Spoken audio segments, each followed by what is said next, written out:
Hello students, and welcome back to our class on the free consent.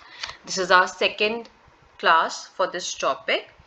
In the last class, in the last lecture, we have already discussed that there are various flaws in the consent and the impact on the contract may differ depending upon what is the reason for the undue advantage that has been taken, for the unfree consent that has been taken. We have already discussed the coercion, which is section 15, and the impact of coercion on the contract. Now, today we will be moving on to the second point, which is undue influence. What do we mean by undue influence has been defined in section 16 of the Act. Section 16 has three subsections, subsection 1, 2 and 3. We will be discussing all three of them. So the first subsection of section 16 says that we say that a contract is induced, a contract has been made by undue influence if the relationship between the parties to the contract, there are two parties to the contract, and the relationship between them is such that one of the parties is in such a position that it can have a dominant effect on the other party.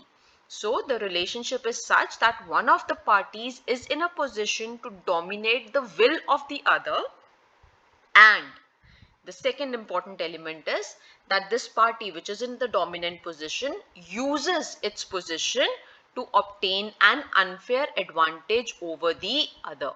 So two important elements are there. One, that there is a dominance of will of one of the parties. One of the parties is in a dominant position, and second important element is that this party uses its superior position to impact the consent of the other party to enter into the contract in order to take an unfair advantage within that contract. Now, the second subsection says that there are certain conditions wherein it would be assumed, it would be deemed that one of the parties is in a dominant position. What is it? First, it says A part, subpart, that one party holds a real or apparent authority over the other. What do we mean by real or apparent authority has further been defined by the various case laws. For example, when there is a relationship of master and servant, that is taken to be a real authority because therein actually one party is in an advantageous position. If we are talking about, say, the police officer and the accused, then automatically police officer is having an apparent authority, a real authority over the accused. So these are certain relationships wherein it is assumed that there is a real or apparent authority, or where he stands in a fiduciary relationship to other. Fiduciary relationship means a relationship of trust, which can be between a doctor and a patient, a lawyer and a client, right? So such relationships are there wherein you are dependent on that other person. You have a relationship of trust. When we go to doctor, we trust them that they will be giving us correct medicines, they will be giving us the right treatment. When we go to the lawyer, because we are not having any expertise in that area, so we assume that our lawyer will be giving us the right decisions, that what we should do in the future or how we have to move about our case. So these are fiduciary relationships here, and also it is presumed that in first case the doctor, in second case the lawyer, they are the ones who are having a superior position in the contract. Then B part says, where a contract is made with a person whose mental capacity is temporarily or permanently affected due to age, illness, mental or bodily distress.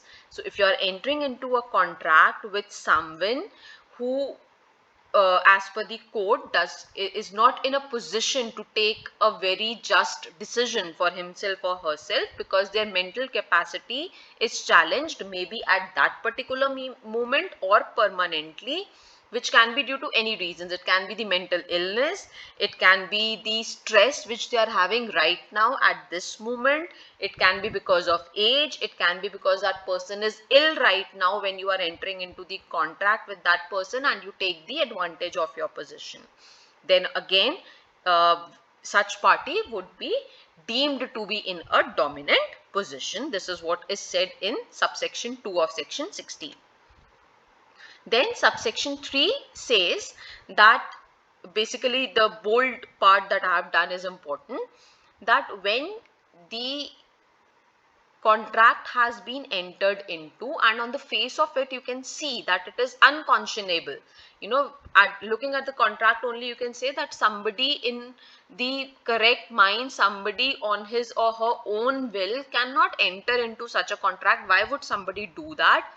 Then the burden of proving that such a contract did not involve undue influence will lie upon the person who is in the dominant position. जब हमने coercion discuss किया था तो हमने क्या कहा था? The burden of proof lies on the person who is saying that my consent was taken under coercion. So the aggrieved party had the burden of proof. Herein we are saying that the burden of proving would lie on the person who is in a dominant position if the court on the face of the contract can say कि नहीं ये genuine contract नहीं लग रहा, ये ऐसा नहीं लग रहा कि अगर कोई normal circumstances में enter करता तो इस तरह का contract में enter किया होता. Say for example, the example that we have taken on the slide, that A person is indebted to B. B is the money lender of the village, right? So A is already having a debt with B. Now A wants a further loan. He again goes back to B, takes a fresh loan, and the terms of the loan are such which appears to be unconscionable, right? Say for example, a very high interest rate is taken. तो अगर 60% 70% पे interest rate है इस fresh loan का, तो वो आपको देखते ही पता लगेगा कि कोई क्यों 60-70% पे लोन लेगा. It means that it most probably the reason is that he has been forced to do it. There has been an undue influence of this money lender क्योंकि already उसके पास debt है उसका. So in such cases, the burden of proving that undue influence was not there in such contract would lie on the person who was in a dominant position. So in this case it would be the money lender. Elements of undue influence, I've already told you that two major elements are there. First, that one of the parties is a stronger party and is in a position to dominate the other party. And the second important thing is that they by using this dominant position they must have obtained an unfair advantage from the weaker party. So this dominant position must have been used to have the undue influence. Now there are certain presumptions in the undue influence. For example, we have already talked about that when there is a real or apparent authority, for example in case of master and servant, police officer and accused, income tax officer and assessee, these are few examples which have been established through over a period of time through various case laws, that these are the relationships wherein it is assumed that there is a real or apparent authority. Fiduciary relationships, this I have also told you, wherein there is a relationship of trust, you have a confidence on other party and that is why other party is in a dominant position. So as per the Supreme Court, it includes the following: doctor and patient, spiritual guru and devotee, father and son, guardian and ward, solicitor and client, trustee and beneficiary. Then third case wherein it would be presumed that undue influence can be there is mental distress. So somebody who is in a mental distress or because of age is not having that mental capacity to take just decisions, fair decisions, is say induced by somebody who is in a dominant position. The example we have taken over here is there's an old man who is maybe bedridden and the attendant, the medical attendant of that person asks him to pay some unreasonable sum of money for his services. Now this old man has money, can pay money, but is not in a position कि वो अपना काम खुद से कर सके. So he needs the medical attendant, and because of that need, because he is in mental distress, he agrees to pay some unreasonable amount for the professional services. So herein it would be assumed that this man A was under the undue influence, B has employed the undue influence. Then unconscionable or unreasonable transaction, the example that we already took in section 16 subsection 3. There is a case law based on that as well.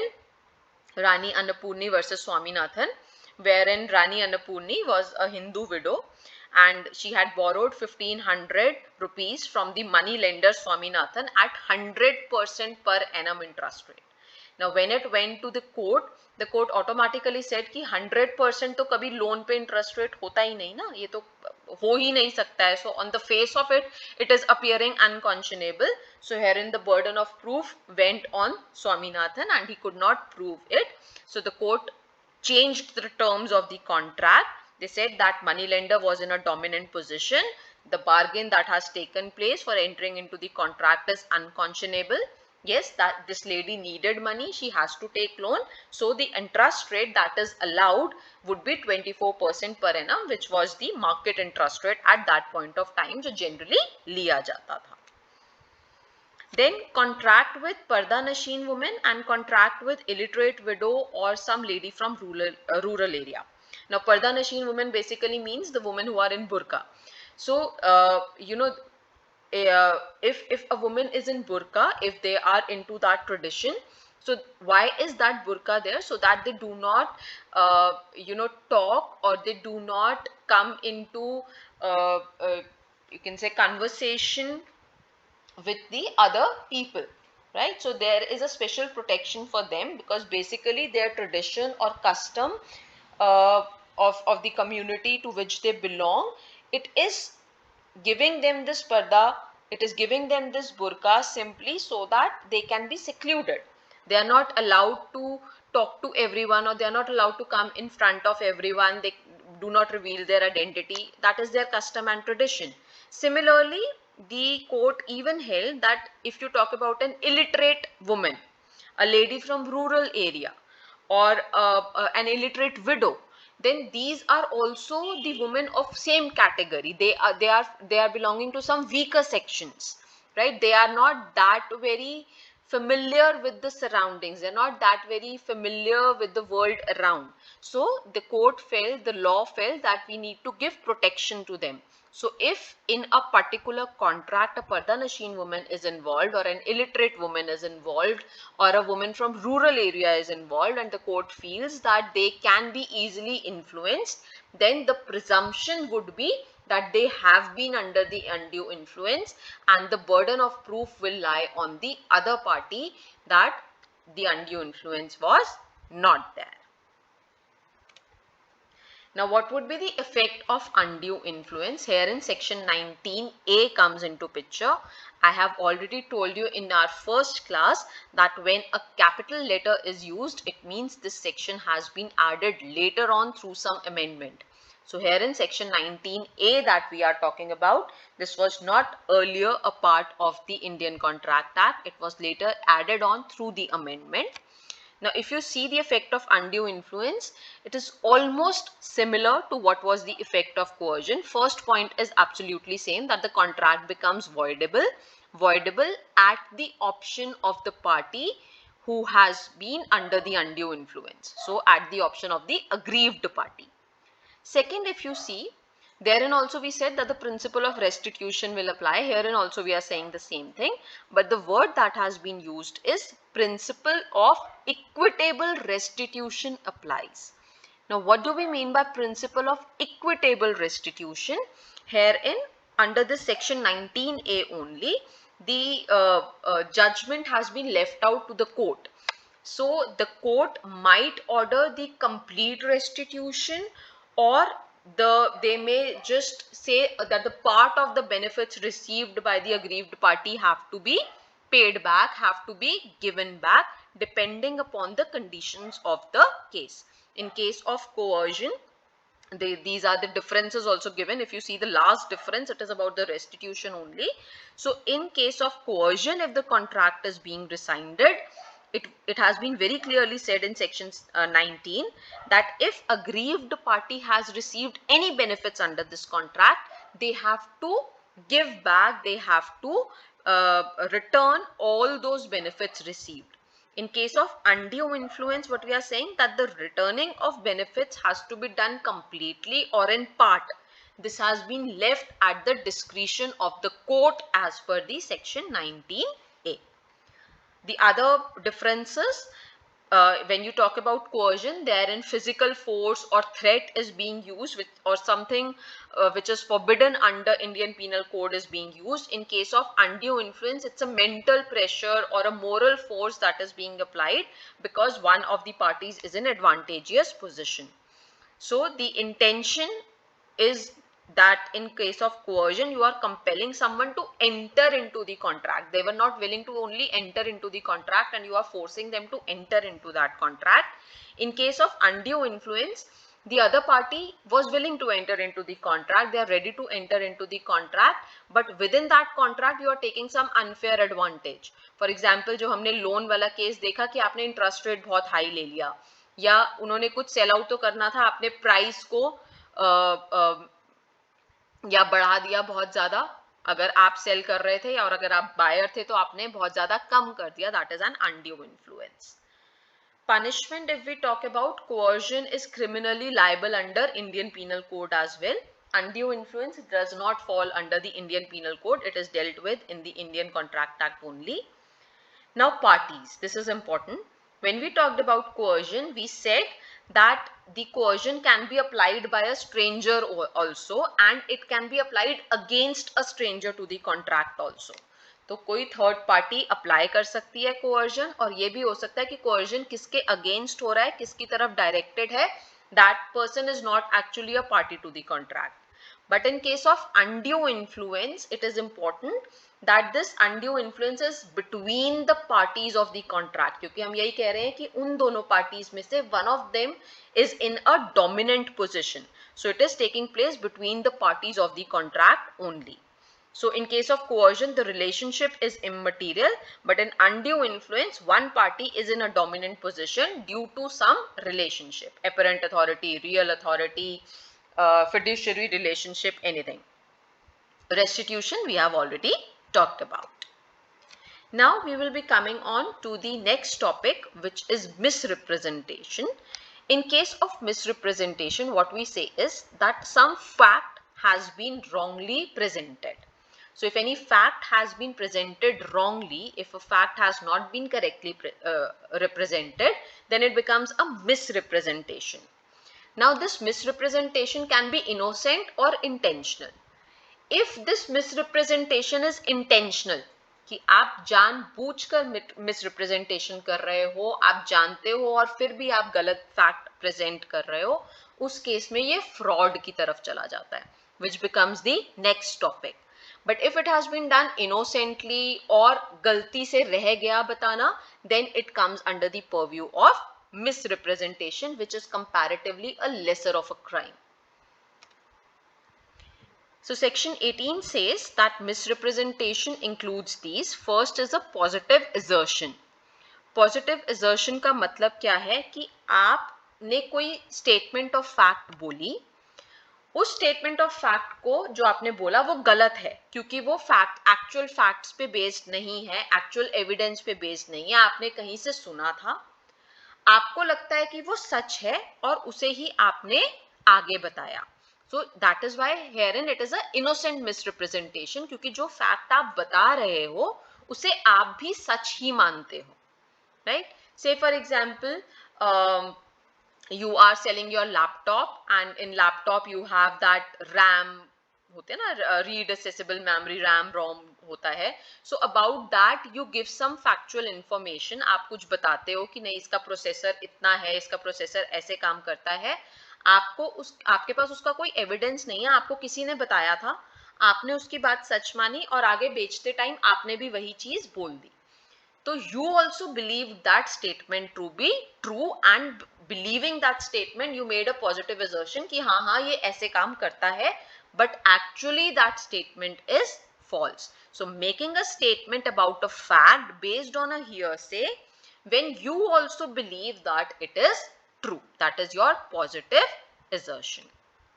Then any breach of duty, right, whether you had an intent to deceive or you did not have an intent to deceive, but you have, and you get an advantage the person who is committing misrepresentation gains an advantage over the other by this misleading. Herein we talk about a supervening falsification. Supervening falsification का क्या मतलब है कि आपने एक statement the product के बारे में या सर्विस के बारे में, whatever you are dealing with in the contract, you believe that statement to be true and that statement was true at that point of time, but over a period of time circumstances change हो गए, जिसकी वजह से जो आपने factual statement बोली थी वो भी चेंज हो गई. अब इट बिकम्स योर ड्यूटी कि अगर उस स्टेटमेंट में कुछ चेंज आया है तो उस चेंज के बारे में भी आप सामने वाली पार्टी को बताओ, लेकिन आपने नहीं बताया, ठीक है, रह गया, भूल गए या जानकर नहीं बताया, तो वो मिसरिप्रेजेंटेशन होगा. This is a supervening falsification. जब आपने स्टेटमेंट दी थी तब वो ट्रू थी, लेकिन over a period of time जब तक कॉन्ट्रैक्ट एंटर नहीं हुआ वो स्टेटमेंट जो है बदल गई, ठीक है. तो वो स्टेटमेंट जो आपने ओरिजिनली दी थी वो गलत स्टेटमेंट, फॉल्स स्टेटमेंट हो गई, right. And unintentionally there has been a non-disclosure because you forgot about it, then it will be misrepresentation. अगर जानबूझकर नहीं बताया then it will go to the fraud in the case of fraud. Then causing a mistake about the substance of the thing, about the thing, the quality or the nature of the thing that you are negotiating, उसके बारे में आपने कुछ गलत statement दी, misrepresent किया, जो आपको नहीं पता था कि मिसरिप्रेजेंटेशन है, then it would be fall under this category of section 18, misrepresentation. We've taken an example over here that there is a person who is selling pulses, daलें, and he is selling 500 bags of pulses, fine. Now obviously जब आप इतने bags बेच रहे हो या आप wholesale में काम कर रहे हो, तो आप जो टेस्टिंग करते हो प्रोडक्ट्स की वो कैसे करते हो, सैंपल टेस्टिंग करते हो कि आपने 2-4 बैग्स खोल के देखे, 10 बैग्स खोल के देखे और उसमें सब चीजें ठीक है, so you assume that the whole lot is fine. Now he makes a statement that out of these 500 bags of pulses किसी में भी पॉलिश्ड पल्सेस नहीं है, पॉलिश्ड दालें नहीं है, लेकिन एक्चुअल में उसमें से 5 बैग्स ऐसे होते हैं जिसमें पॉलिश्ड पल्सेस हैं, right. And the buyer would not have bought अगर उसे पता होता कि इसमें polished pulses हैं. So this is misrepresentation, although it has been innocently done, but this would fall under the category of misrepresentation. Now this is important, that what is the effect of misrepresentation, and after this we will be winding up our today's class. First, as we have already said, that when you are talking about coercion, misrepresentation, fraud or undue influence, the contract is voidable at the option of aggrieved party. So it applies over here also. The aggrieved party in this case and in case of fraud, this second point that is being mentioned, this is a bit different. It says that if your consent has been taken through fraud or misrepresentation, the party can also insist that I want to carry forward this contract, it should happen, it should be performed, and I am the aggrieved party, so I should be put in a position in which I would have been if the representation that has been made is true. मेरी सामने वाली party ने एक गलत representation दी, ठीक है, misrepresent किया facts को, ठीक, इस वजह से फ्री कंसेंट नहीं है. Now I go to the court of law. एक तो है कि मैं रिसाइन कर दूं कॉन्ट्रैक्ट को, सेट असाइड कर सकती हूँ कॉन्ट्रैक्ट को, that I do not want to go ahead with it, ठीक है, because it is voidable at my option.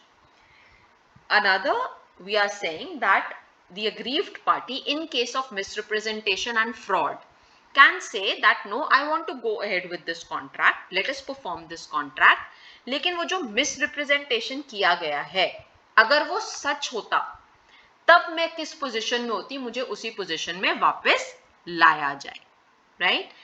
We have taken an example over here, although this relates to fraud, but it can be misrepresent, the same thing that will happen in case of misrepresentation as well. Herein we are saying that a person A fraudulently informs the other person B कि जो मेरा estate है, जो मैं plot of land या घर जो मैं बेच रहा हूँ आपको, इट इज फ्री फ्रॉम इनकम्ब्रेंस. इनकम्ब्रेंसेस कि उसके ऊपर कोई मोर्टगेज, कोई लोन नहीं है, ठीक. ये गलत रिप्रेजेंटेशन उन्होंने दी fraudulently. On the basis of this B ने क्या किया, वो एस्टेट खरीद लिया, वो घर खरीद लिया। बट एक्चुअली बाद में पता चला कि ये जो एस्टेट है, ये जो होम है, इट इज अंडर मॉर्टगेज, इसके अगेंस्ट लोन लिया गया और इसको गिरवी रखा गया। मॉर्टगेजेस गिरवी रखना। तो बी ने केस फाइल किया। अब बी के पास दो ऑप्शंस हैं कि या तो वो कॉन्ट्रैक्ट को सेट असाइड कर दें, उस केस में क्या होगा कि बी से एस्टेट वापस ए के पास चला जाएगा और ए को जो भी पैसे दिए गए होंगे वो कोर्ट कह देगा आप वापस कर दो बी को। This is one of the options. Another option is that B may say that you carry out this contract, I want to have this estate, लेकिन ये जो mortgage है, क्योंकि मुझे कहा गया था इस पे कोई mortgage नहीं है, there is no encumbrance on this, so ये जो mortgage का debt है इसे A पार्टी जो है वो रिडीम करे, so that I am now in a position कि अगर वो जो मिसरिप्रेजेंटेशन की गई वो ट्रू होती तो मैं जिस पोजीशन में होता मैं उसी पोजीशन में आ गया. This is another option that is available to the aggrieved party in case of misrepresentation and fraud. Fine. So about the fraud, this we will be doing in the next class. Hope you have understood the topics that we have discussed today. Thank you.